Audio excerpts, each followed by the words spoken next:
ஒரு 1 litre water பாட்டில 20 ரூபாய் கொடுத்து வாங்குறதுக்கு அவ்வளவு யோசிக்கிறோம்.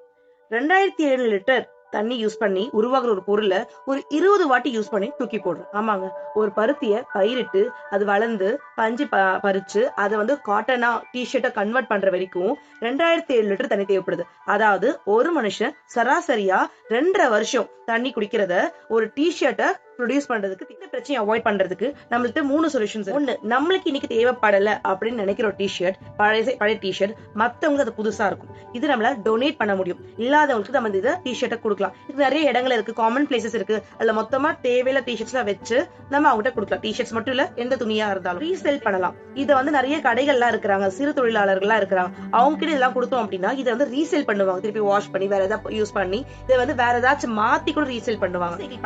இந்த டிஷர்ட்ஸ் வந்து இப்ப நிறைய கம்பெனிஸ் வந்துருச்சு, பழைய டிஷர்ட்ஸ் வாங்கி இதை வந்து ரீசைக்கிள் பண்றாங்க. ரீசைக்கிள் பண்றது மூலம் என்ன ஆகும்னா இந்த டிஷர்ட் ப்ரொடக்ஷன் ப்ராசஸ் பாதில இருந்து ஆரம்பிக்கும். சோ பாதில இருந்து ஆரம்பிக்கிறதால நம்மளால 50% ஆஃப் வாட்டர் யூசேஜ் வந்து கம்மி பண்ண முடியும். இந்த மாதிரி ரீசைக்கிள் பண்றதுல ரீசைக்கிள் பண்றாங்க, எங்க ரீசேல் பண்றாங்க, இந்த மாதிரியான லிங்க்ஸ் வந்து நான் டிஸ்கிரிப்ஷன் பாக்ஸ்ல கொடுக்குறேன். உங்களுக்கு அந்த மாதிரி ரீசைக்கிள் பண்ண ரீசேல் பண்ணணும் ஐடியா இருந்துச்சுன்னா கீழே கொடுத்துருக்க டிஸ்கிரிப்ஷன் பாக்ஸ்ல இருந்து யூஸ் பண்ணிக்கோங்க. நல்லதை விதைப்போம்.